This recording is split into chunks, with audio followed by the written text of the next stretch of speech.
Baik, puji Tuhan. Shalom. Shalom. Shalom.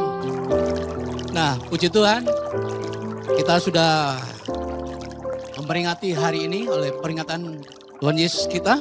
Nah, oleh anugerah Tuhan kita memperingati peristiwa yang penting bagi kita orang percaya, yaitu kematian Yesus Kristus di kayu salib. Kami percaya bahwa kematian Yesus bukan sebuah akhir, melainkan sebuah awal yang baru dan harapan yang baru bagi kita semua orang percaya. Mari kita bangkit berdiri bersama-sama. Kita akan membaca firman Tuhan pagi hari ini di dalam 1 Korintus pasal 1 ayat 18 dengan kuat, dan kita membaca dengan firman Tuhan ini. Mari kita baca bersama-sama. Sebab pemberitahuan tentang salib memang adalah kebodohan bagi mereka yang akan binasa, tetapi bagi kita yang diselamatkan, pemberitaan itu adalah kekuatan Allah. Sekali lagi kita baca sama-sama. Sebab pemberitaan tentang salib memang adalah kebodohan binasa, tetapi bagi kita yang diselamatkan, pemberitahuan itu adalah kekuatan Allah. Mari kita berdoa. Tuhan, terima kasih pagi hari ini Tuhan. Kami percaya Tuhan, inilah hari yang Engkau sudah jadikan buat kami semua Tuhan. Engkau sudah menebus kami semua. Kami percaya Tuhan, biarlah kasih karunia-Mu melimpah dalam kehidupan kami semuanya Tuhan. Terima kasih Tuhan, terima kasih. Biar Tuhan, biarlah firman-Mu tertanam dalam kehidupan kami semuanya. Terima kasih Tuhan. Kami akan memulai ibadah di pagi hari ini hanya di dalam nama Tuhan Yesus Kristus. Mari yang siap memuji Tuhan sama-sama katakan amin. Sekali lagi katakan amin.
kasih-Mu Bapa, pengorbanan yang Kau berikan bagiku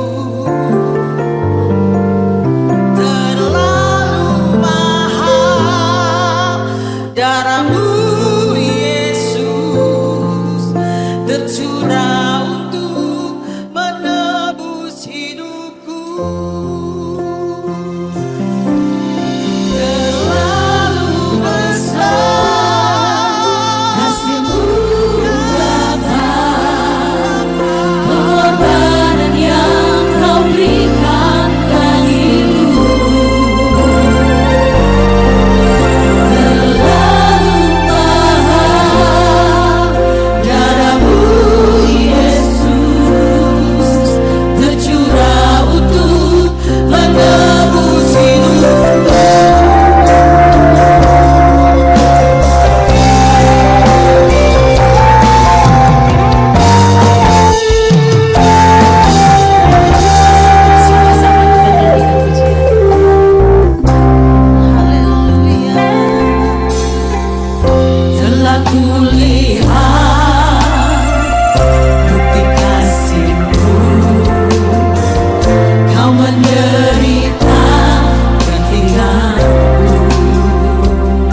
Kami percaya Tuhan pengorbananmu nyata.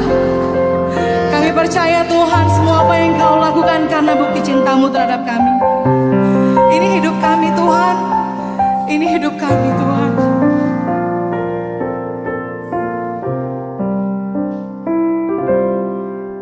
Yesus, apa arti hidupku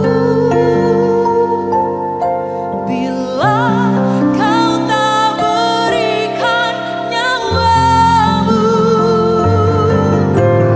yang terbaik tersedia bagiku.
setiap kami. Kami percaya Tuhan pengorbanan-Mu luar biasa. Terima kasih untuk darah-Mu yang suci, anugerah-Mu yang terbaik Tuhan. Yohanes 3 ayat 16 berkata, karena begitu besar kasih Allah akan dunia ini, sehingga Ia mengaruniakan anaknya yang tunggal, supaya setiap orang yang percaya kepadanya tidak binasa, melainkan beroleh hidup yang kekal.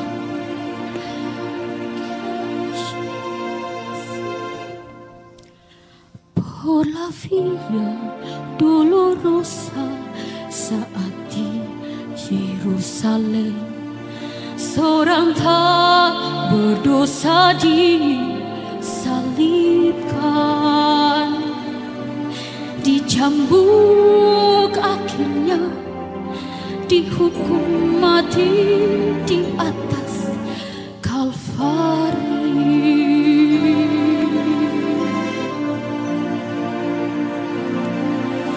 Dipukul hingga berdarah, bilur-bilur di punggungnya, mahkota duri pada kepalanya,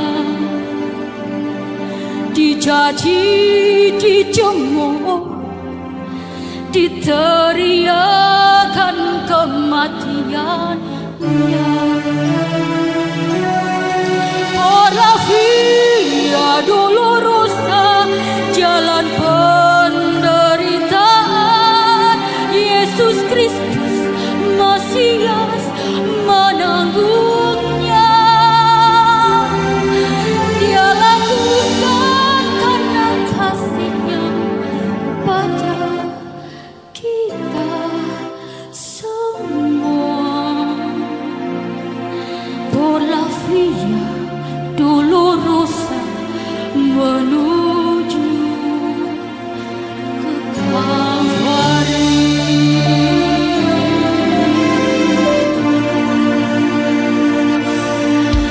Dipukul hingga berdarah, bilur-bilur di punggungnya, mahkota duri pada kepalanya, dicaci, dicemooh, diteriakan kematiannya. Por la via dolorosa, jalan penderitaan, Yesus Kristus Mesias menanggungnya. Dia lakukan karena kasih-Nya pada kita semua. Por la via dolorosa menuju ke Kalvari.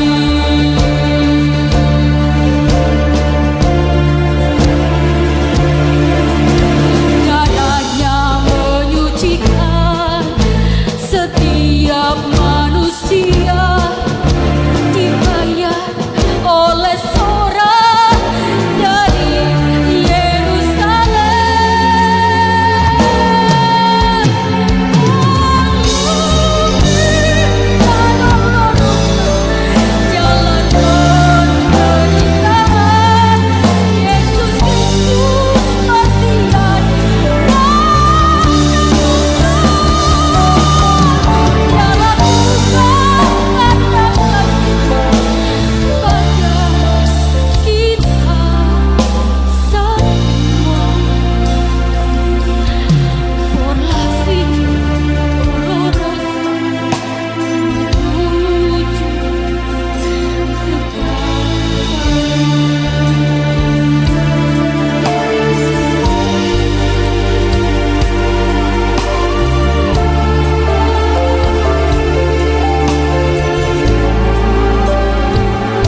Kami tidak ada apa-apanya tanpa Engkau. Gak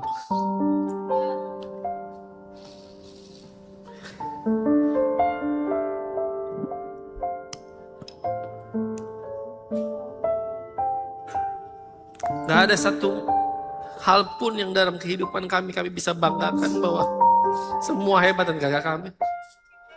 Tapi kami boleh ada hari ini semua karena kasih Tuhan, karena kebaikan Tuhan yang mau mati buat kami semua. Kami bersyukur Tuhan, karena gak ada yang bisa kami, kata-kata pun terbatas dengan apa yang Kau lakukan bagi kehidupan kami.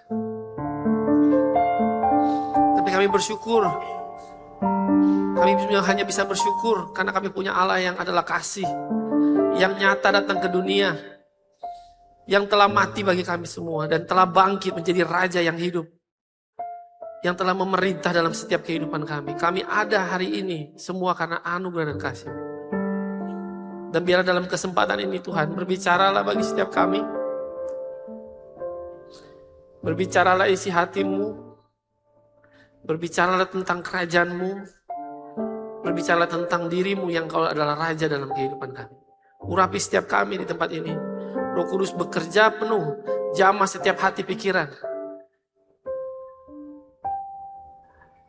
Yang dalam belenggu hari ini dibebaskan. Yang dalam tekanan hari ini dilegakan. Yang dari sakit penyakit disembuhkan di dalam nama Tuhan Yesus. Bahkan yang hilang pengharapan mendapat pengharapan. Karena Yesus telah bangkit, Yesus telah menjadi Raja dalam kehidupan kami. Roh Kudus jamah setiap kami, mampukan setiap kami. Dalam nama Tuhan Yesus. Dalam nama Tuhan Yesus. Haleluya. Amin. Terima kasih tim Praise and Worship. Bapak Ibu diberkati. Amin. Minta maaf. Saya sedikit eko mungkin ya. Terlalu besar Kak? Enggak. Cek. Oke, shalom semuanya. Harus saya tidak bisa berhenti menangis. Mestinya tadi saya nggak perlu khotbah karena apa yang tadi disampaikan dalam Praise and Worship saya sudah cukup menjelaskan semua khotbah yang hari ini atau menjelaskan semua cerita yang akan kita dengar ke depan. Haleluya.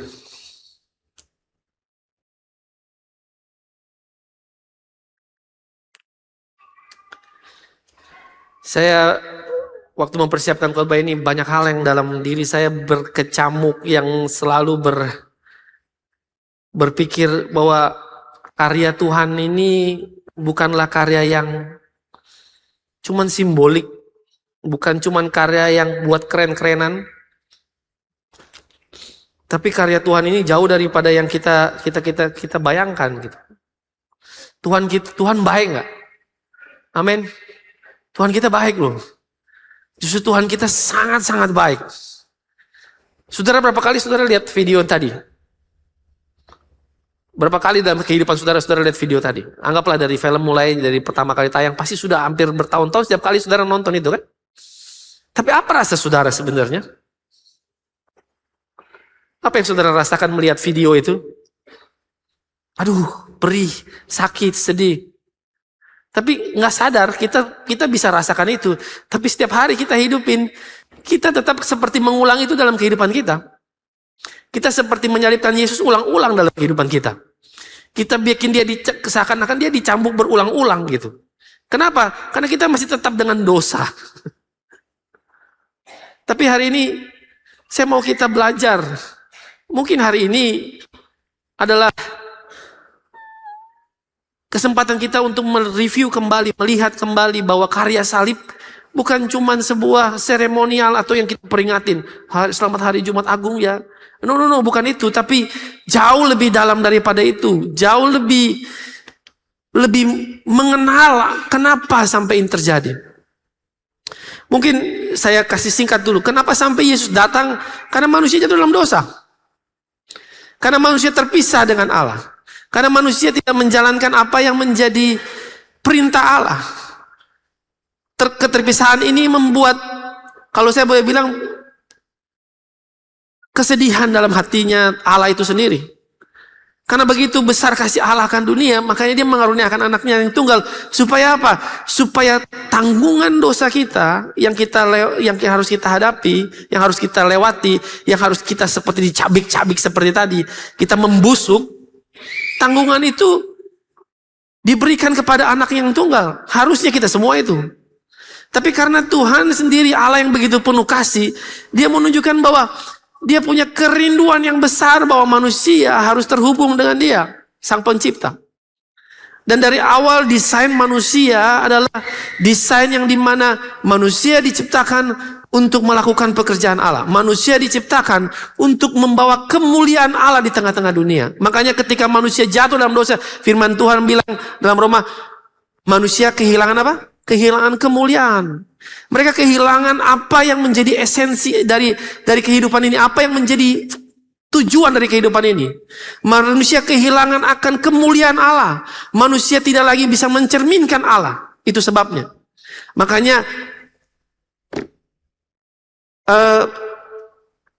hukuman dari hal itu adalah kebinasaan, kematian yang kekal. Tapi Allah begitu besar kasihnya dalam kehidupan kita sehingga dia mau memberikan kita kesempatan. Dia mau berinisiatif untuk berusaha mengembalikan hubungan itu. Supaya apa? Supaya manusia menjadi sesuai seperti rancangan awal. Karena gak ada cara manusia yang bisa. Cuma satu manusia yang bisa. Yaitu Allah yang menjadi manusia, yang adalah Yesus Kristus. Yang dia harus datang ke dunia menyelamatkan saudara dan saya. Dia harus datang ke dunia untuk memberikan harapan, untuk memberikan kehidupan, untuk memberikan bahwa ada satu harapan yang baru. Bukan yang baru, harapan yang kembali lagi. Yang tadinya hilang, saudara punya kesempatan untuk bertemu, berbicara kepada Bapa.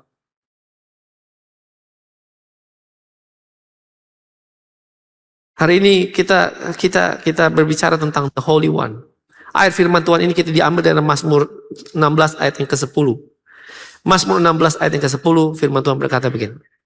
Sebab engkau tidak menyerahkan aku ke dunia orang mati dan tidak membiarkan orang kudusmu melihat kebinasaan. Ayat ini ditulis oleh Daud. Ya. Ayat ini ditulis oleh Daud. Situasinya Daud pada saat itu di mana dia menghadapi ketakutan untuk mati. Dia menghadapi kegelisahan untuk mati. Kalau saudara baca ayatnya, pasalnya penuh. Tapi menariknya adalah dia bilang bersuka cita, berbahagia. Tapi ada satu statement terakhir dia bilang gini. Sebab engkau tidak menyerahkan aku ke dunia orang mati. Dan tidak membiarkan orang kudusmu melihat kebinasaan. Statementnya Daud ini adalah dia bilang gini. Saya nggak punya tempat lain untuk berharap. Saya berharap kepada Allah. Saya nggak akan binasa. Mungkin daging saya bisa mati, saya bisa hancur. Tapi kehidupan saya tidak akan binasa. Makanya firman Tuhan bilang membiarkan orang kudus, the Holy One. Kalau bahasa Inggrisnya. Dia nggak hancur. Tapi yang harus kita pahami hari ini, kita lihat dulu. Dunia orang mati yang dimaksud Daud itu apa sih? Dunia orang mati dalam bahasa Ibrani adalah Sheol. Atau dalam bahasa Yunani Hades. Di mana tempat atau dimensi kematian di mana manusia mati, keberadaan manusia setelah kematian. Jadi kematian yang Daud takutkan adalah bukan kematian hanya secara fisik, dia takut kekal. Kalau saudara baca ayat yang tadi di Mazmur 110, kita lihat next. Mazmur 16 ayat 10. Sebab engkau tidak menyerahkan aku ke dunia orang mati dan tidak membiarkan orang kudusmu melihat kebinasaan. Maksudnya apa? Maksudnya Daud berkata gini, saya boleh mati tapi saya nggak binasa. Tubuh saya boleh hancur tapi saya nggak binasa. Ini prophetic word dari Daud. Daud berbicara, dia belum mengalami kematian, dia lagi ngalamin ketakutan, tapi dia tahu bahwa kematian yang akan, kalaupun itu terjadi, kematian dia tidak membinasakan kehidupannya dia. Karena dia tahu ada kebangkitan yang akan datang. Dia tahu bahwa ada sang juru selamat yang datang. Makanya statement firman Tuhan ini adalah statement yang sangat menarik. Karena apa yang Daud sampaikan ini, kalau kita bacanya orang kudusmu, hurufnya O-nya besar kecil. O besar, K besar. Itu kalau di Alkitab tulisnya begitu. Ini menuju kepada sesuatu pribadi, sosok yang sangat penting untuk kita bicarakan. Karena ini bukan orang kudus biasa-biasa. Ini orang kudus yang akan membawa kebangkitan. Bahkan dia berbicara tentang nubuatan tentang Yesus. Bahwa Yesus mati, Yesus tidak akan mengalami kebinasaan. Dia boleh tubuhnya mati, tapi tidak mengalami kebinasaan. Karena dia bangkit pada hari yang ketiga. Amin. Itu sebabnya begitu kuat statement ini, sampai pada zaman Kisah Para Rasul. Kalau saudara baca di Kisah Para Rasul 2. Mari kita lihat Kisah Para Rasul 2 ayat yang ke-27 sampai dengan 31. Firman Tuhan berkata gini, sebab engkau tidak menyerahkan aku kepada dunia orang mati dan tidak membiarkan orang kudusmu melihat kebinasaan. Menarik ya. Ini Kisah Para Rasul tulisnya zaman kapan? Daud ngomongnya zaman kapan? Tapi Mazmur Daud ini ditulis bagi bangsa Yahudi pada saat itu. Ini menjadi bacaan orang-orang Yahudi pada saat itu.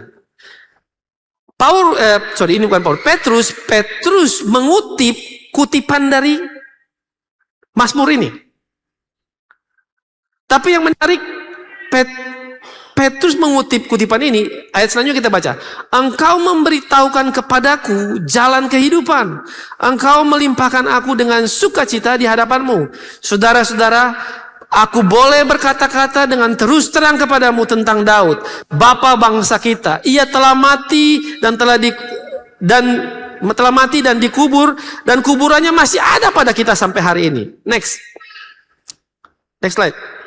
Ayat 30. Kok hilang? Oh, kita lihat di ayat 30, mungkin bantu multimedia. Ayat 30-31. Saudara lihat Alkitabnya ayat yang ke-30 ke 31. Ini khotbah, tetapi ia adalah seorang nabi. Ini dia adalah seorang nabi. Ini merujuk kepada siapa nama? Merujuk kepada Daud. Nabi itu bisa nubuatan kan? Nubuatannya Daud tadi ngomongin bahwa orang kudus tadi. Dan ia tahu bahwa Allah telah berjanji kepadanya dan mengangkat sumpah bahwa ia akan mendudukan seorang dari keturunan Daud sendiri di atas tahtanya. Ayat 31. Karena itu ia telah melihat ke depan dan telah berbicara tentang kebangkitan Mesias ketika ia mengatakan bahwa dia tidak tinggal di dalam dunia orang mati dan bahwa dagingnya tidak mengalami kebinasaan. Apa yang Petrus sampaikan?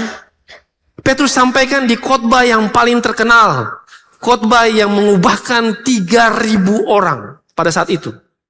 Di mana statement ini menunjukkan bahwa kebangkitan Kristus adalah harapan yang baru. Kita punya raja yang mati dan bangkit. Kita punya raja bukan mati binasa, mati busuk, tapi dia mati dan dia bangkit di hari yang ketiga. Statement Daud ini kalau saudara pelajari, Daud ini bukan hanya bicara masa depan. Dia lihat dia punya tantangan, dia lihat dia punya kehidupan, dia pun lihat dia punya pergumulan, dia lihat semuanya. Dia nggak lihat, oh nanti akan bangsa ini akan sembah nama Yesus, nggak ada. Tapi pada saat itu dia tahu dia punya kegetiran dalam hati, dia punya ketakutan dalam hati. Tapi saya percaya sampai statement yang Mazmur itu bisa keluar bukan dari mulutnya dia, tapi dari Roh Allah yang hadir dalam hatinya, pikirannya dia, bahwa dia tahu bahwa kematian hari ini saya nggak akan mati binasa, karena saya akan bangkit bersama-sama Raja yang hidup. Karena ada satu pribadi yang akan datang ke dunia menyelamatkan semua orang dan kita mengalami kebangkitan dan kehidupan yang kekal. Amin. Itulah sebabnya kita hari ini sebagai orang percaya, kita percaya untuk kita menyatakan bahwa keselamatan itu sudah nyata dalam kehidupan kita. Sebelum saudara berterima Yesus, Yesus sudah mati buat saudara. Yesus sudah hadir buat menyelamatkan saudara. Justru kalau kita memahami keselamatan, karya keselamatan ini adalah karya yang besar, hidup kita ini sangat-sangat berharga di hadapan Tuhan. Cuman seringkali yang kita tidak sadari bahwa kehidupan kita yang kita jalani adalah kita tidak menghargai karya kebesaran Tuhan dalam kehidupan kita. Kita sembarangan dengan kehidupan kita. Kita anggap remeh dengan kehidupan kita. Kita pikir kita lebih hebat daripada Tuhan. Kadang-kadang kita yang atur Tuhan. No. Hari ini saya mau ingatin buat kita semuanya. Yesus mati. Bukanlah satu hal yang harus kita sedih. Bukan. Yesus mati adalah satu hal yang kita syukuri. Karena kalau nggak Yesus mati, kita yang binasa. Tapi karena Yesus mau menggantikan posisi saudara dan saya, kesempatan itu yang merubah kehidupan kita, memberikan hal-hal yang baik dalam kehidupan kita. Kalau saudara tanya, salib punya arti, banyak banget salib punya arti. Semakin saudara dalami kebenaran firman Tuhan, semakin saudara akan bisa lihat, salib itu bukan cuma hanya sembarang salib. Salib itu lebih daripada itu. Kita lihat hari ini ada 3 alasan yang mungkin kita bisa pelajarin. Kenapa salib itu penting? Pertama, salib itu bukti kemenangan. Katakan bukti kemenangan. Oh Pak, saya tahu bukti kemenangan. Saudara kalau lihat salib, kita lihat dulu deh. Ibrani 2 ayat 14 sampai dengan 15. Karena anak-anak itu adalah anak-anak dari darah dan daging. Maka ia juga harus menjadi sama dengan mereka dan mendapat bagian dalam keadaan mereka, supaya oleh kematiannya ia memusnahkan dia. Dia ini siapa? Oh, itu dibaca baik-baik. Jangan Yesus dulu, baca baik-baik kalimat. Dia ini siapa? Hah? Iblis. Yaitu iblis yang berkuasa atas maut. Jadi statement pertama tuh anak-anak yang dari darah dan daging itu manusia. Yesus harus jadi manusia supaya dia mati. Ketika dia mati, dia memusnahkan iblis. Ya, itu firman Tuhan bilang, ya iblis yang berkuasa atas maut.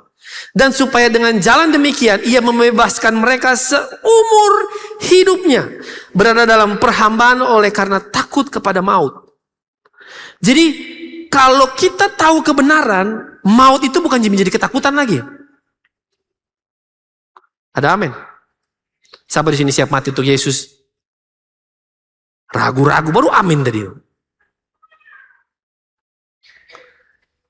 Ngerti tidak? Seringkali kita punya tantangan adalah ketika kita memahami Tuhan dengan paradigma manusia, makanya kita lihat maut sebagai sebuah ketakutan.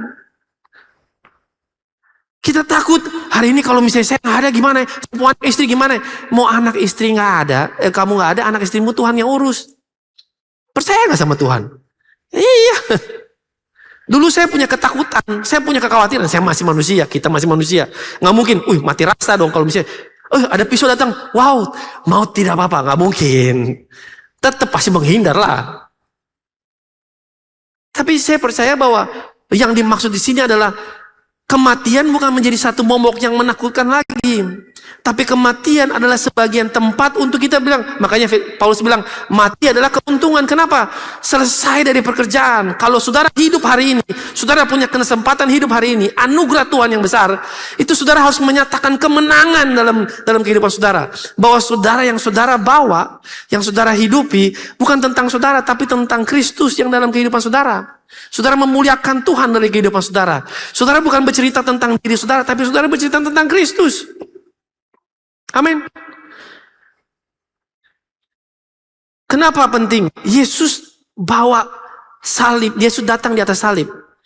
Kalau kita lihat salib, seringkali kita lihat salib itu sebagai apa? Ada yang bilang, orang percaya harus pakai salib. Kalau tidak salib, enggak. Tapi makna salib itu jauh lebih dalam dari cuman pajangan. Dari cuman saudara lihat salib itu doang. Kalau saudara ikutin cerita Yesus, karena gini, paradigmanya Allah berbeda dengan paradigmanya manusia. Setuju gak itu? Sudut pandangnya manusia dengan sudut pandangnya Allah itu sangat berbeda. Tadi saya lagi minta tim yang bantu, mungkin boleh bantu. Tim salib di mana? Ya, tim salib. Ada tim salib. Well, ini dia. Buat Simon tunggu sini. Kebetulan dia namanya Simon lagi. Ini Simon dari Kirene. Tapi ini Simon dari mana? Dari Kota Raja. Wah, ini lebih enteng dari yang di TV. Saudara lihat salib ini? Apa yang saudara lihat? Hah? Kayu biasa. Tapi sadarkah saudara? Salib ini bukan kayu biasa. Salib ini lebih pada dari kayu biasa. Tunggu saya tahan napas dulu.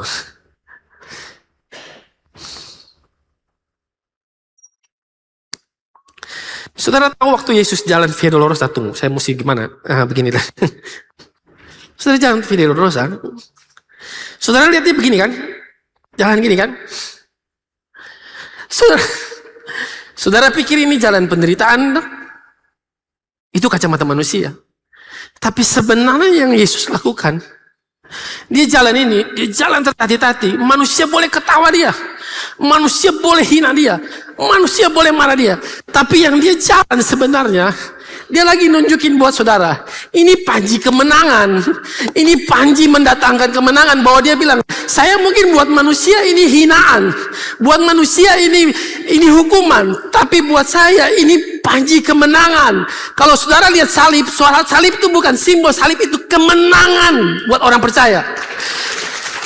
Saudara harus tahu, Yesus pikul bukan karena dia cuma mau pikul. Dia, kenapa dia harus dierek? Orang mungkin, oh dia mesti dilihat orang supaya dia dipermalukan. Enggak, buat manusia Yesus dipermalukan. Tapi dipandang Allah, Yesus ditinggikan. Kenapa? Karena dia bawa panji. Kenapa saya bilang statement ini penting? Saudara harus mengerti, dalam dunia Romawi pada saat itu, kalau Romawi perang, menang, mereka ngapain? Ada yang pernah nonton film enggak?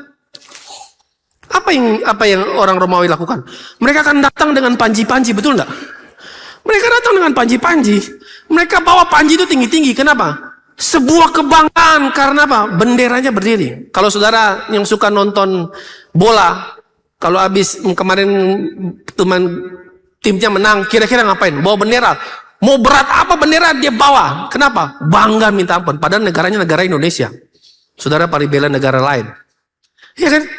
Saudara bangga banget. Ada yang bawa Belanda. Kebetulan saya tim fans Belanda. Fans Belanda di sini ada. Ada. Ada yang Jerman waktu Argentina kemarin menang. Wah, semua bawa. Ini panji kemenangan. Ini bukan sesuatu yang penderitaan. Ini sebuah kemenangan buat kita. Kalau saudara tahu salib ini lebih daripada itu. Saudara lihat perjalanan Yesus di waktu dia bawa. Dia nggak bilang meratapi. Waktu wanita nangis, dia bilang, kenapa kamu menangis? Dia lagi menderita loh tadi itu. Lagi hancur-hancur. Bisa-bisanya. Kenapa mesti menangis? Karena yang dia lihat bukan penderitaan. Yang kita lihat penderitaan. Tapi yang dia bawa sebenarnya adalah kemenangan buat saudara. Dan ada yang menarik satu momen di mana gini. Kebetulan Simon, bantu Simon dulu. Waktu dia gak kuat, dia jatuh. Simon tolong bantu. Kebetulan dia nama Simon, betul saya bilang enggak, kebetulan Tuhan baik. Simon pikul Simon. Sampai ke Hamad. Oh jangan betul. Tapi waktu dia bawa, saudara pikir Simon ini terpaksa bawa? Saya waktu baca firman Tuhan, saya dapat realize. Kenapa sampai Simon bawa? Tuhan mau manusia terlibat untuk pegang panjinya. Dia gak mau pegang dia punya diri sendiri. Dia mau manusia ngalamin itu panjinya. Makanya dia bilang, pikul salibku. Itu pikul salib bukan beban.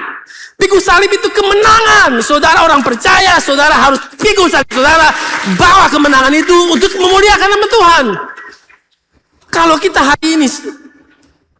hari ini melihat salib ini cuman sebagai simbol biasa, terlalu kerdil pemikiran kita. Tapi kalau kita mesti punya paradigma yang luas, inilah kemenangan kita, ini kebanggaan kita. Terima kasih, Bapak Simon, silakan kembali. Itu sebabnya mari kita lihat di ayat yang Kolose 2 ayat yang ke-15. Ia telah melucuti pemerintah-pemerintah dan penguasa-penguasa dan menjadi mereka tontonan umum untuk kemenangannya atas mereka. Waktu dia bawa salib, dia iringin, dia didegakkan di atas kayu salib. Orang ketawa dia. Tapi dia lagi menunjukkan pertontonan buat ini. Lihat kalian dipermalukan. Saya selesaikan tugas. Dan saya mengalahkan maut.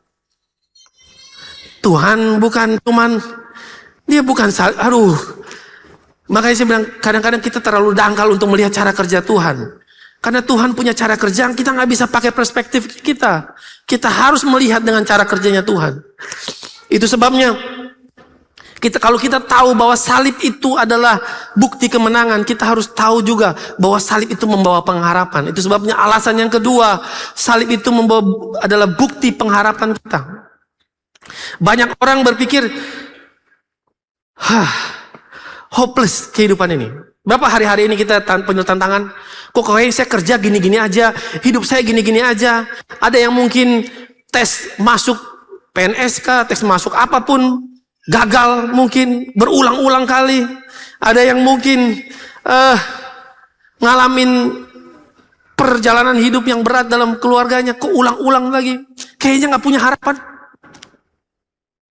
Benar? Kayaknya gak punya harapan.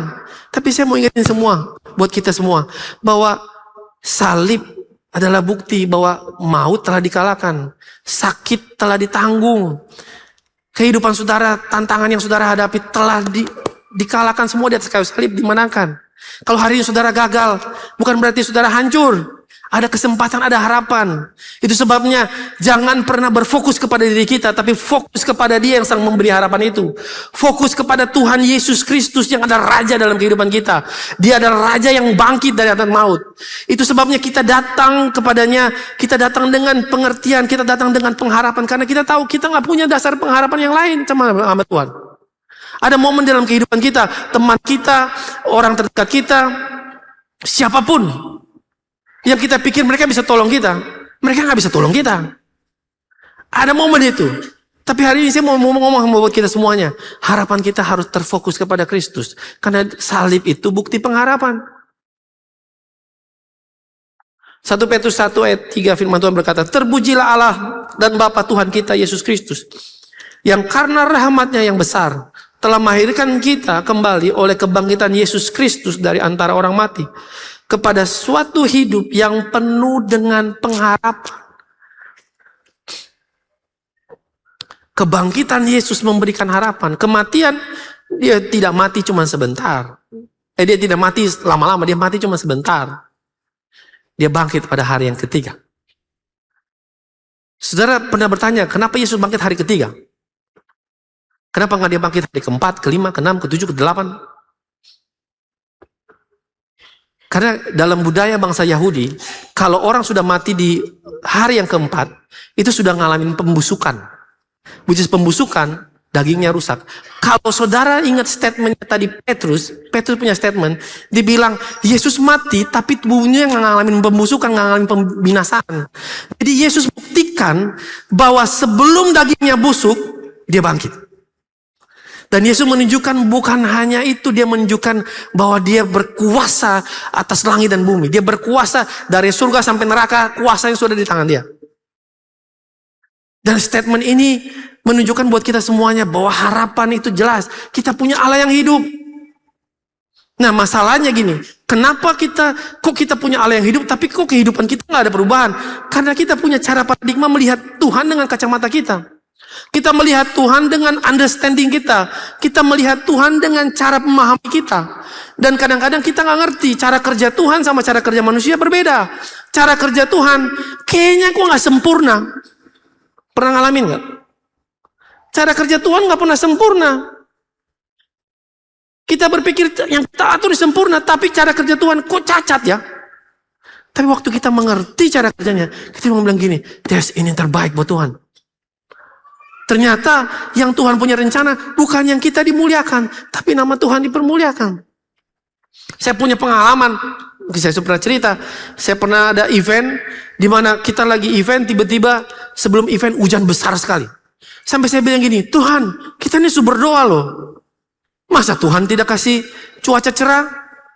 Masa Tuhan kasih cuaca hujan besar begini? Kebetulan eventnya outdoor. Saya bilang gimana Tuhan? Tapi yang terjadi hujan terus. Saya juga mau berdoa, mau tengking juga nggak bisa. Yang punya semuanya Tuhan. Tapi saya bilang gini, Tuhan, aku nggak mengerti tapi aku percaya. Saudara tahu, sebelum 15 menit sebelum event mulai, hujan berhenti, angin berhenti. Suasananya teduh, suasananya sejuk, event berjalan dari awal sampai dengan akhir. Sampai tiba-tiba dari klien yang tanya gini, kok bisa ya? Kamu pakai pawang? Saya sama istri saya cuma lihat, enggak, kita berdoa. Oh wow, good. Dia cuma bilang good aja. Buat saya pada saat itu, saya ditegur. Saya ditegur kenapa? Bukan tentang saya, bukan tentang hebatnya saya. Tapi ketika saya mengakui, saya berdoa sama Tuhan. Saya lagi memuliakan sama Tuhan. Kan hari ini saya boleh bilang hari ini, mungkin hidupmu tidak sempurna yang kau lihat hari ini. Tapi percayalah, percayakan hidupmu sama Tuhan. Karena dia bisa membuat yang tidak sempurna menjadi sempurna. Salib itu bukti. Salib itu contoh bahwa ada harapan. Yang orang bilang salib itu tempat penghakiman. Yang salib itu tempat penghukuman. Tapi orang bilang salib itu menjadi tempat kemenangan untuk kemuliaan nama Tuhan. Orang lihat salib itu, mungkin dulu salib itu biasa. Mungkin kayunya dibuang-buang. Tapi hari ini dia jadi kayu yang hidup. Kalau firman Tuhan bilang kayu yang hidup. Menjadi batu karang yang teguh. Menjadi dasar pijak. Salib membuat kita mulai hari ini bahwa harapan yang baru. Salib itu apa? Salib itu bukan akhir dari segalanya. Walaupun Tuhan bilang sudah selesai, bukan berarti stop. Justru sudah selesai. Apa yang harus dipatahkan, harus dihancurkan, kuasa iblis, kuasa maut sudah selesai. Kuasanya sudah dipegang. Justru itu awal yang baru. Salib ini refresh buat kehidupan saudara. Salib ini kesempatan yang baru. Dan kalau kesempatan yang baru ini ada dalam hidup saudara, jangan sia-siakan kesempatan yang Tuhan berikan. Kalau salib ini adalah kesempatan buat saudara, jangan sia-siakan untuk bisa memuliakan Tuhan dari kehidupanmu. Halo? Karena kalau saudara bisa ngerti bahwa salib membawa pengharapan, salib yang paling terpenting daripada salib, jauh lebih penting. Alasan yang saya mengerti bahwa alasan salib itu jauh lebih daripada cuma keselamatan. Alasan yang ketiga adalah mengenal juru selamat. Salib membawa kita dalam mengenal sang juru selamat itu. Salib bukan saja tentang keselamatan, tetapi salib mengenal sang juru selamat. Banyak orang berpikir, salib itu keselamatan orang. No. Salib itu adalah awal baru saudara, supaya saudara kenal sang juru selamat itu. Firman Tuhan begini, karena begitu besar kasih Allah akan dunia ini, sehingga dia mengaruniakan anak yang tunggal. Supaya orang yang percaya tidak melainkan. Wow. The statement it is very, very good. Firman Tuhannya luar biasa.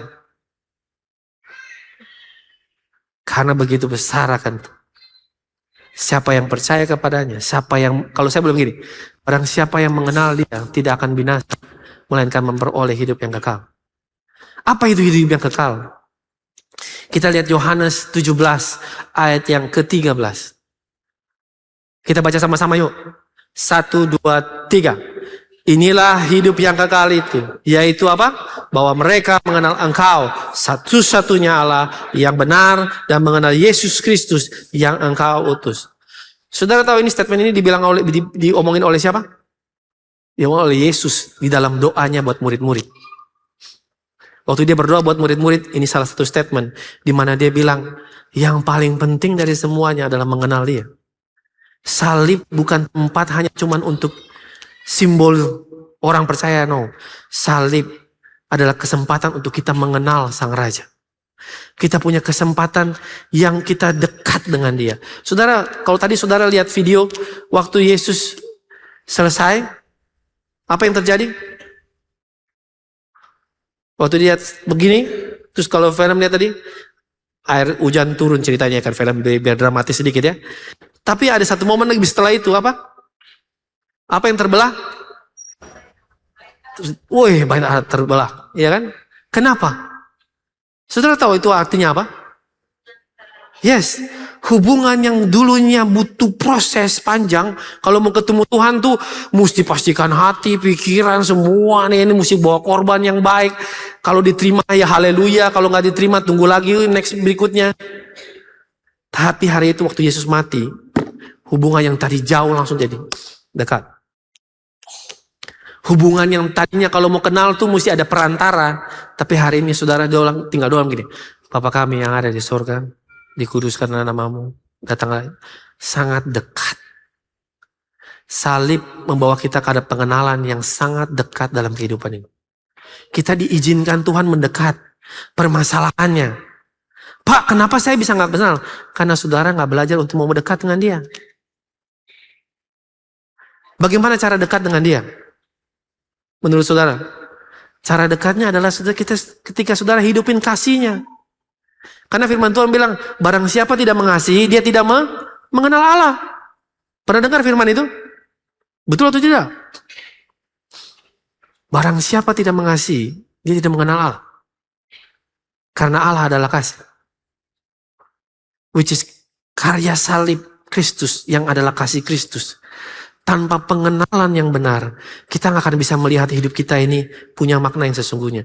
Kita nggak akan bisa menjadi orang-orang kudus yang bisa mengalami kehidupan yang kekal. Kita akan hidup dalam kehidupan yang biasa-biasa saja. Dan hari ini banyak orang sembarangan dengan Tuhan. Mereka datang beribadah tapi mereka nggak percaya dengan kuasanya. Mereka datang beribadah tapi mereka memungkiri kehebatannya Tuhan. Hari ini kalau saudara dengar kebenaran firman Tuhan nih, datang sama Tuhan, minta ampun sama Tuhan. Kalau kita sudah dengar kebenaran firman Tuhan ini, saya mau kita renungkan kembali bahwa kalau dia salib itu adalah kemenangan, harusnya kita nggak perlu menangis lagi meratapi. Tapi kita bersuka cita. Karena salib itu adalah panji yang ditegakkan untuk menyatakan bahwa Tuhan sudah selesai. Tuhan sudah menang. Amin. Kalau misalnya kita percaya bahwa kebenaran firman Tuhan ini, panji sudah ditegakkan, berarti ada harapan buat kehidupan kita. Yang tadinya mungkin kayaknya nggak ada jalan, tapi lewati Yesus, akulah jalan kebenaran dan hidup. Satu-satunya jalan membawa kita kepada kehidupan yang kekal. Karena pengenalan melalui Yesus lah membuat kita menuju kepada Bapa. Dan kepada Bapa itulah kekekalan yang sejati. Jangan sampai kita terkontaminasi dengan cara dunia, berpikir bahwa kita mati untuk pergi ke surga. No. Terlalu cetek pemikiran itu. Terlalu dangkal pemikiran itu. Kalau kita baca kebenaran firman Tuhan, bersama Tuhan, itu jauh lebih penting daripada di mana tempat saudara berada. Betul tidak? Saudara kalau hari ini di kamar saudara sendiri mungkin kecil, mungil, yang tidak nyaman, tapi kalau hadirat Tuhan hadir, saudara akan merasakan damai sejahtera, sukacita. Mungkin di saat tempat yang begitu berat dalam kehidupan saudara, tapi bersama Tuhan, saudara tenang. Karena kunci dari semuanya bukan tentang di mana dan kemana saudara, tapi bersama siapa dan dengan siapa yang saudara kenal. Karena banyak orang bilang ini, saudara tahu Yesus, saya tahu Yesus. Tapi pertanyaan buat kita semuanya, apakah kita kenal Yesus? Apakah kita mengenal Yesus? Kalau kita mengenal Yesus, kasih itu akan nyata dalam kehidupan. Kalau saudara mengenal Yesus, saudara akan berubah paradigma saudara. Saudara bukan pakai pikiran saudara, tapi saudara pakai pengenalan yang datang daripada Tuhan. Itu sebabnya untuk kita merespon semua tadi, kebenaran tadi, ada satu hal yang kita bisa respon. Gimana caranya merespon? Mau belajar caranya? Nggak ada di slide, saudara catat. Responnya adalah bertobat. Melalui pertobatan. Saya ulang lagi. Untuk meresponi salib yang menjadi kemenangan. Untuk responi salib yang adalah pengharapan. Untuk responi untuk bisa mengenal Tuhan. Semua dimulai dari pertobatan. Kita bisa bilang kita orang Kristen, tapi pertobatan itu bukan cuma di mulut. Itu sebabnya orang bertobat itu harus sadar akan dosanya dia. Orang bertobat harus tahu bahwa Tuhan, saya minta ampun. Saya habis melakukan dosa. Saya minta ampun Tuhan. Datang dengan sungguh-sungguh, bukan oh nanti Tuhan kalau saya bikin dosa nanti tinggal minta ampun Tuhan, tinggal tolong. Enggak. Tuhan sudah menyelamatkan saudara, tapi saudara tidak mempermainkan Tuhan seperti itu. Tapi kalau saudara mau bertobat, datang sama Tuhan sungguh-sungguh. Tuhan, ampuni aku Tuhan. Datang dengan hancur hati, datang dengan penyesalan. Bukan hanya penyesalan yang biasa-biasa, tapi penyesalan yang sungguh-sungguh. Penyesalan yang datang dari pemahaman bukan cara dunia. Karena penyesalan dari dunia itu membawa kematian. Kenapa? Karena orang banyak menyesal. Aduh, kenapa hidup saya gini? Aduh, kenapa saya hidup ini? Dia ngapain? Dia menyesal sampai dia mati. Pernah ketemu teman-teman atau saudara kayak begitu? Dia cuma hidup menyesal aja. Kenapa Tuhan begini? Kenapa saya begini? Kenapa saya begitu? Pernah kenal? Kaget-kaget lagi dia Tuhan panggil. Sampai hidupnya terakhir, sia-sia. Tapi kalau penyesalan yang sungguh-sungguh, pertobatan sungguh-sungguh, datang daripada Tuhan. Apa yang dilakukan? Hari ini membawa pertobatan. Tuhan, saya minta ampun Tuhan. Saya akan berusaha hidup saya untuk hidup lebih benar. Saya berusaha untuk mempermuliakan nama Tuhan. Salah satu orang contoh tokoh Alkitab yang saudara bisa lihat. Siapa namanya? Daud. Yang tadi tulis kitab yang tadi. Bagaimana penyesalannya, bagaimana hancurnya dia. Dia datang dengan kehancuran. Tuhan ampuni aku, aduh. Tuhan mau hukum saya terserah sudah. Saya minta ampun. Karena dia bukan apa namanya, cuman acting. Dia sungguh-sungguh dari hati. Dia tulis, mungkin kalau saya boleh bilang, dia tulis di dia punya jurnal. Dia kasih tahu, hancur hatiku. Gue ini kasih malu, gue mempermalukan Tuhan dari kehidupan. Harusnya kita punya rasa seperti itu dalam kehidupan kita. Kalau kita mau bikin dosa, kita pikir 1000 kali. Makanya saya bilang, berapa kali kita lihat Yesus dicambuk kayak begitu. Coba saudara tiap hari kalau bisa nih, mungkin screenshot saudara, coba gambar foto Tuhan Yesus yang tadi tiap hari, supaya waktu saudara buka handphone gini, tarik napas sedikit. Tapi kan gak perlu seperti itu. Saudara harus tahu bahwa Yesus sudah menyelamatkan saudara. Dia sudah menang. Itu yang digambarkan manusia.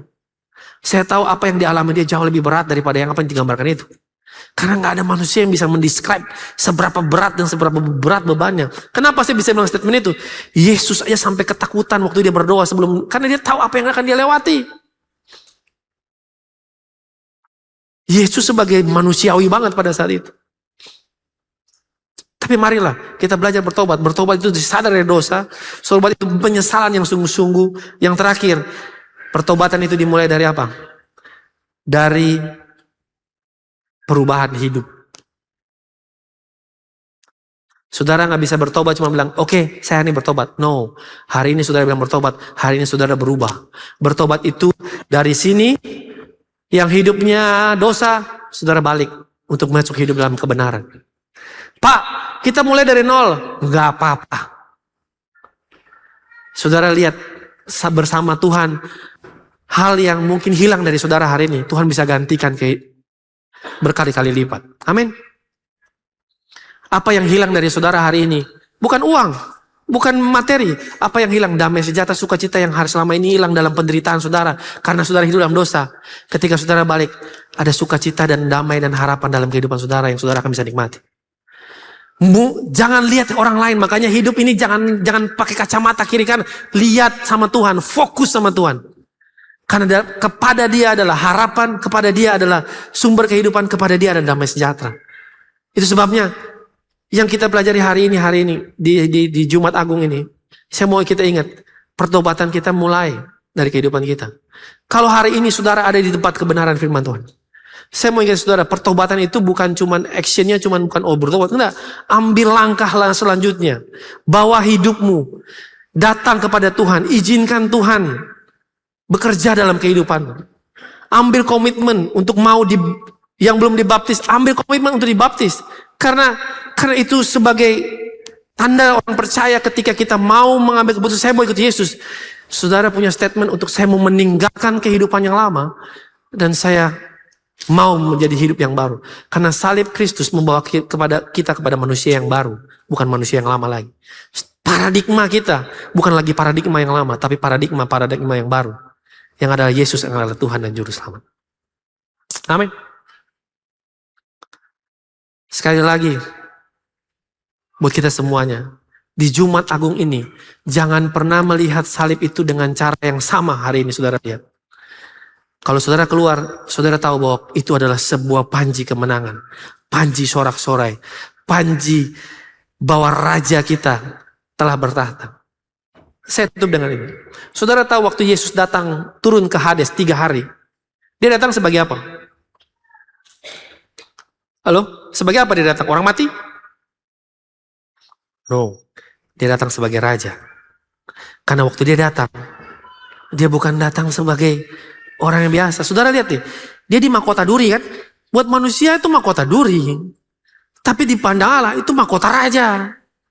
Waktu dia kasih jubah, dipikir jubahnya jubah biasa, tapi itu jubah raja. Come on. Tuhan, kalau saudara hari ini lihat peristiwa salib, coba saudara pulang dan renungkan peristiwa salib ini. Saudara renungkan kembali. Saudara akan lihat, coba pakai perspektifnya Tuhan. Kira-kira Tuhan lihatnya gimana ya?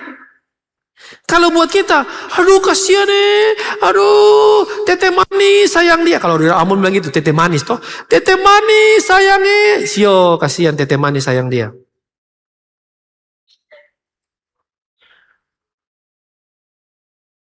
Ketung menangis, pulang, Yosafat lagi, ulang-ulang lagi gitu ya. Balik lagi kehidupan, enggak. Kalau kita tahu bahwa dia mati, setiap prosesnya punya cerita. Waktu saya siapkan ini, saya dibukakan dengan sudut pandangnya Tuhan. Wah, kenapa kita mesti menderita, ulang lagi jalan derita Yesus? Yang ada salah dengan itu untuk bisa mereview. Tapi fungsi statementnya kita bahwa penderitaan itu bukan itu lagi satu kebanggaan berjalan. Sang raja lagi jalan dengan panjinya bahwa dia akan bawa kemenangan buat manusia.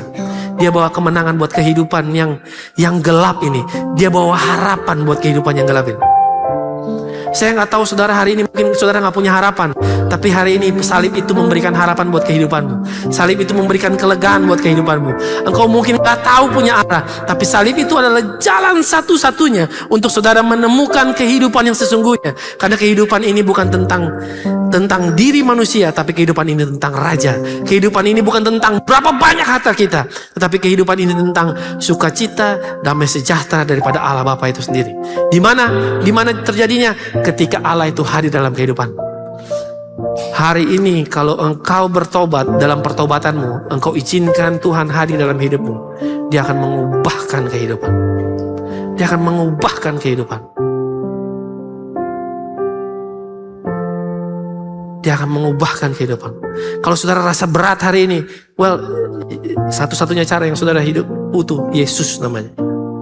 Mungkin saudara punya utang banyak, gimana caranya? Satu-satunya cara Yesus. Pak, gimana saya cuma pikir fokus Yesus? Percaya sama Yesus. Yesus kasih kamu hikmat untuk menyelesaikan apa yang harus kamu selesaikan. Tapi saudara mesti percaya sama Dia. Karena salib itu adalah jalan kepada iman yang sesungguhnya. Karena kenapa? Jika kita pikul salib, orang ketawa kita. Coba saudara jalan-jalan habis ini pulang bawa salib, tadi pinjam lah. Jalan-jalan 1 hari lah ke mall gitu. Orang bilang gila kah?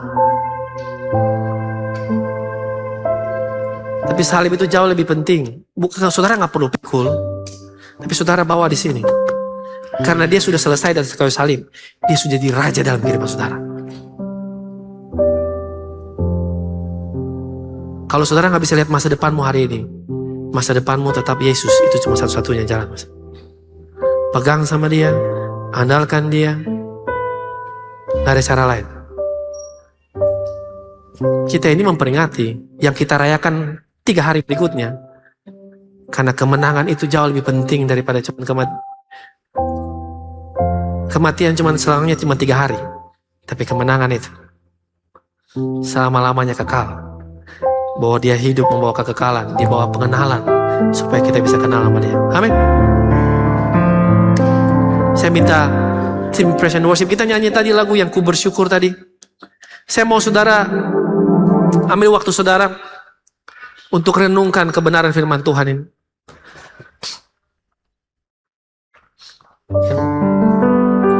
Tadi ku bersyukur.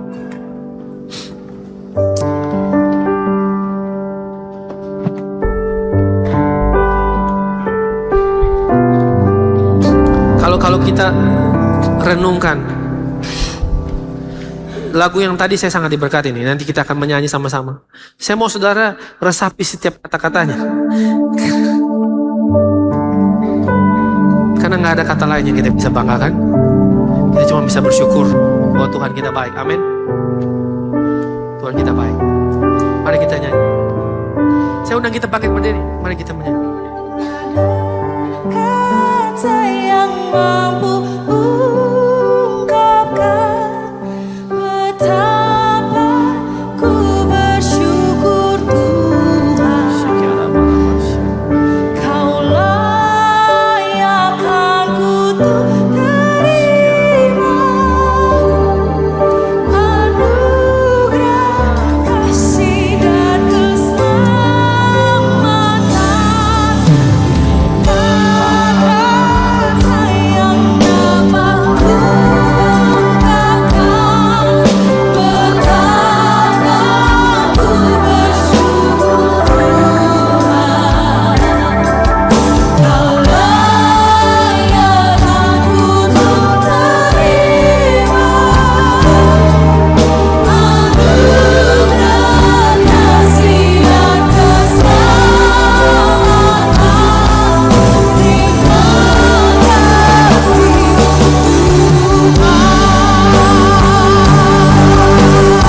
kata-kata yang kami bisa bayangkan, yang bisa kami katakan.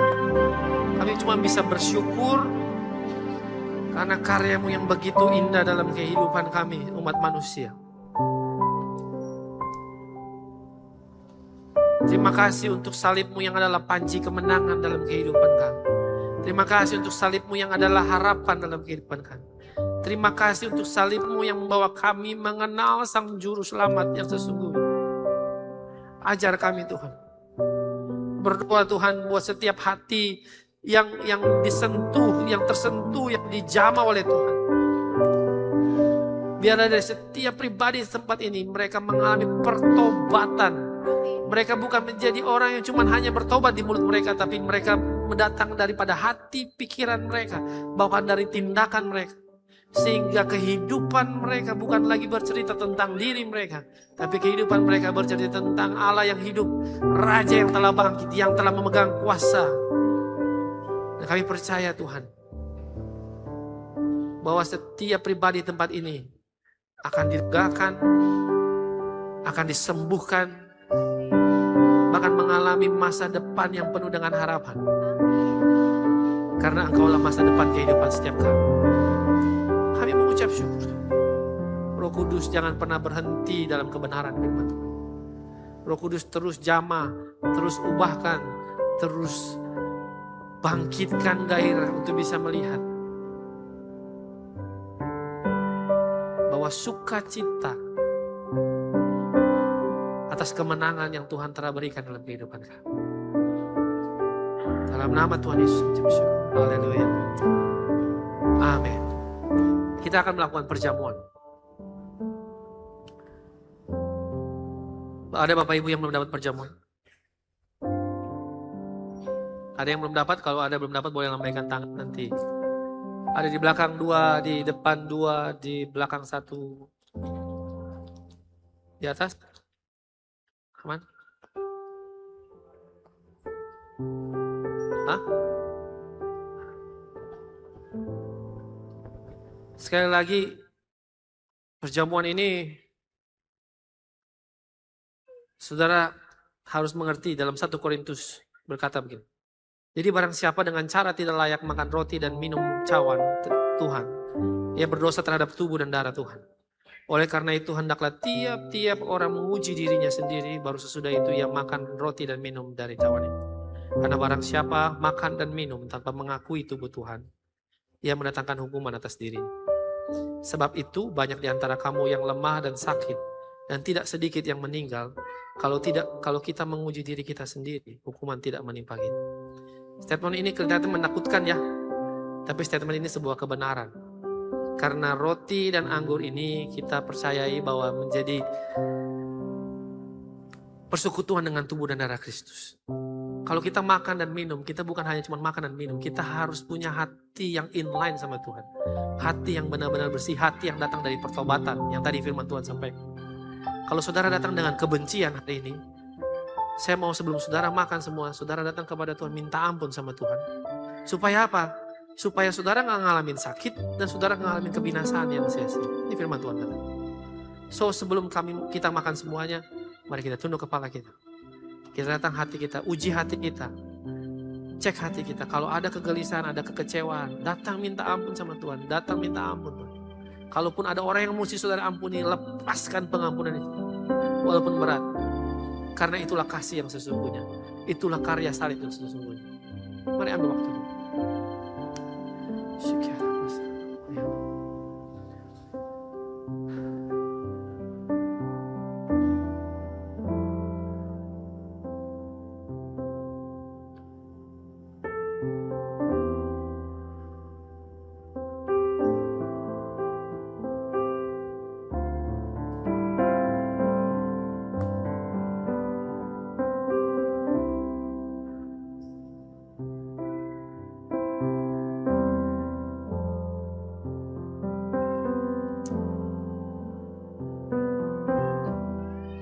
Mari kita angkat roti kita di tangan kanan. Jadi barang siapa dengan sebab apa yang telah kuteruskan kepadamu, telah aku terima dari Tuhan, yaitu bahwa Tuhan Yesus pada malam waktu ia serahkan mengambil roti dan sesudah itu ia mengucap syukur atasnya. Ia memecah-mecahkannya dan berkata, inilah tubuhku yang diserahkan bagi kamu.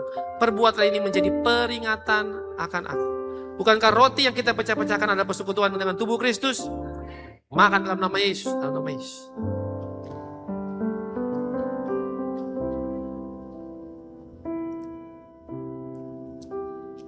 Terima kasih Tuhan Yesus. Terima kasih. Mari kita angkat cawan di tangan kita. Demikian juga ia mengambil cawan sesudah makan lalu berkata, cawan ini adalah perjanjian baru yang dimeteraikan oleh darahku. Perbuatlah ini setiap kali kamu meminumnya menjadi peringatan akan aku. Bukankah cawan pengucapan syukur yang atasnya kita ucapan syukur adalah persekutuan dengan darah Kristus? Minum dalam nama Yesus. Dalam nama Yesus. Mari kita ambil waktu kita ucapkan syukur kita. Thank you Jesus.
Haleluya.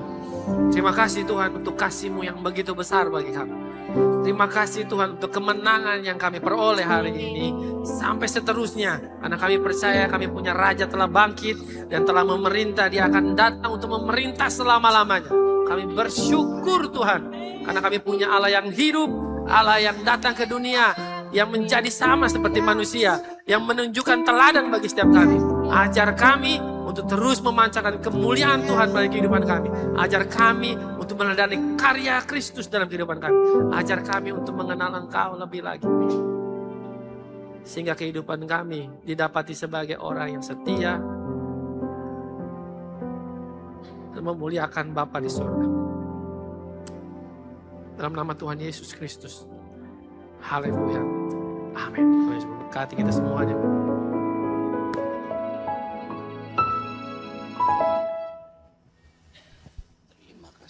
Terima kasih, Pastor.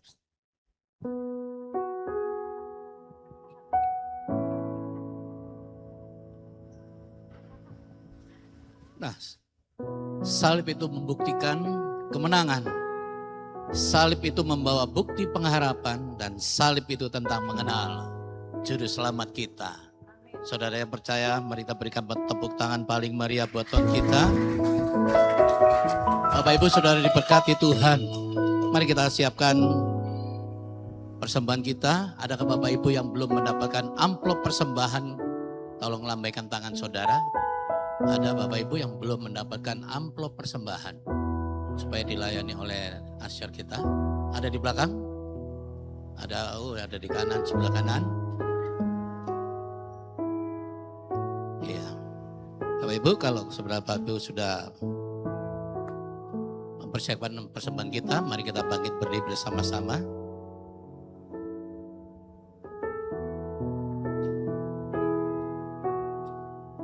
Mari angkat persembahan Bapak Saudara.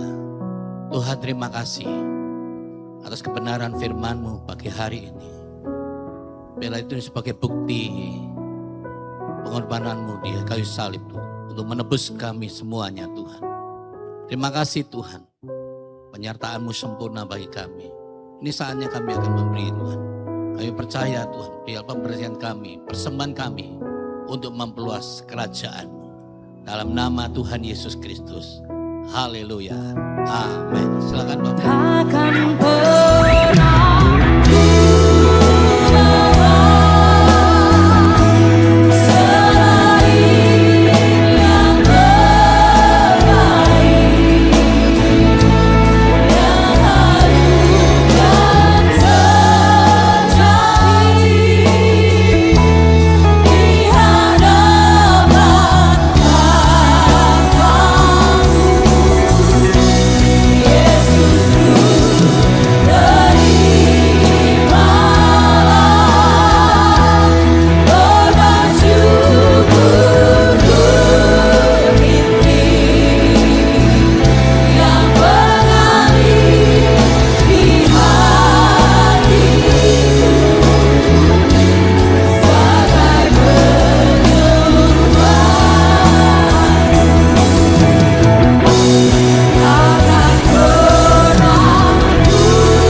persembahan buat kita.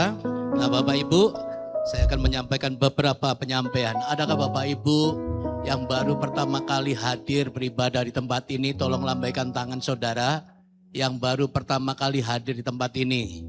Tolong lambaikan tangan saudara, ada 1, 2, dan 3. Dan banyak saya lihat ada beberapa ratusan orang di tempat ini yang hadir, pertama kali hadir. Terima kasih Bapak Ibu.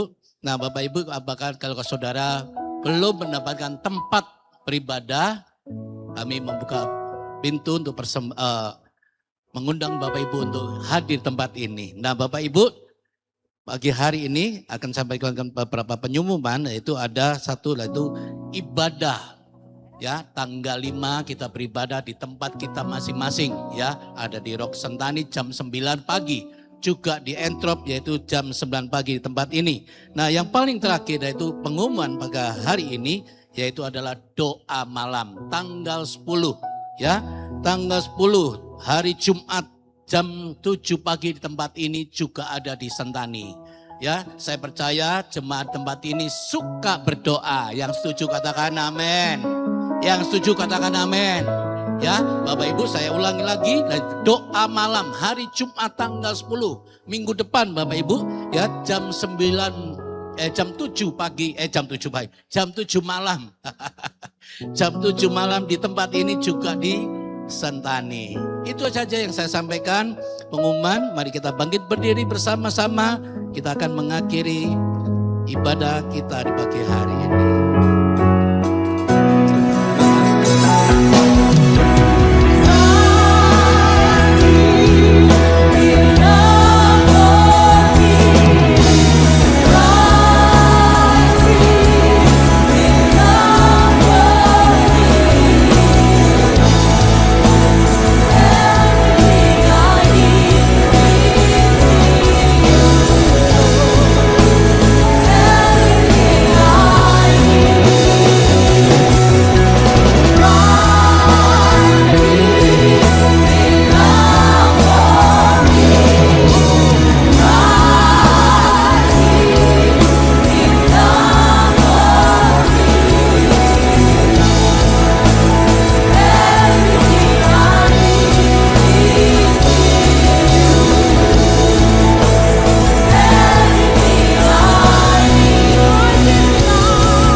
kami dan tidak ada jalan kembali untuk kami terus melangkah bersama Engkau.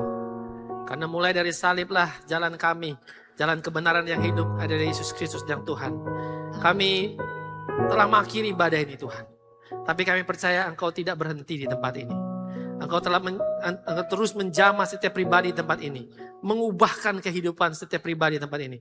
Sehingga mereka menjadi serupa segambar dengan Engkau.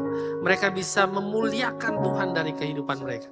Mereka bukan hidup tentang mereka, tapi mereka hidup tentang Allah yang hidup. Biarlah paradigma yang baru dibukakan dalam kehidupan setiap pribadi. Mereka dicelikkan matanya untuk bisa melihat apa yang menjadi perspektif Allah. Sehingga ketika mereka bertindak, mereka bukan bertindak dengan cara kacamata dunia, tapi bagaimana Allah bertindak terhadap dunia ini. Tuhan tuntun mereka, Tuhan mampukan mereka, hikmat Tuhan, kemampuan daripada Tuhan. Membawa mereka untuk mereka berani untuk memikul salib. Mereka bukan pikul penderitaan, tetapi mereka memikul panji kemenangan yang mereka kobarkan dalam kehidupan mereka. Yang mereka ceritakan ke semua orang bahwa Yesus telah menang di atas kayu salib. Dan hari ini kami bersyukur, kami memperingati bahwa bagaimana Tuhan melakukan karya yang begitu besar. Tuhan taat sampai akhir. Begitu juga dengan kami akan belajar untuk taat sampai dengan akhir. Dan kami melakukan apa yang menjadi kehendak Tuhan. Sehingga kami didapati menjadi orang yang setia, yang memuliakan Sang Raja, yang akan datang memerintah selama-lamanya. Terima kasih Tuhan Yesus. Kami akan pulang ke rumah kami masing-masing. Kami mau terima berkat daripadamu. Tuhan tuntun setiap kami. Waktu kami pulang dengan berkat ini, kami akan membawa salib panji kemenangan itu untuk kemuliaan nama Tuhan. Mari jemaat angkat dua tangan dan terima berkat. Tuhan memberkati engkau dan melindungi engkau. Tuhan menyinari engkau dengan wajah dan memberi engkau kasih karunia. Tuhan menghadapkan wajahnya kepadamu dan memberi engkau damai sejahtera. Bawalah damai sejahtera itu, bawalah sukacita itu dalam kehidupanmu. Nyatakan salib Kristus dalam kehidupanmu, panji kemenangan itu. Biar nama Tuhan dipermuliakan, nama Tuhan tinggikan dari kehidupanmu, keluargamu, pekerjaanmu. Bahkan kemanapun engkau pergi, nama Tuhan ditinggikan. Sampai Maranatha Tuhan Yesus datang kedua kali untuk memerintah bersama-sama di kerajaan yang tidak tergoyahkan. Berkat dalam nama Bapa, Putra, dan Roh Kudus menyertai kehidupanmu. Dalam nama Tuhan Yesus, haleluya. Amin. Selamat Jumat Agung saudara-saudara semuanya. Keren. Jawab masih nyapit. Masih mengerti.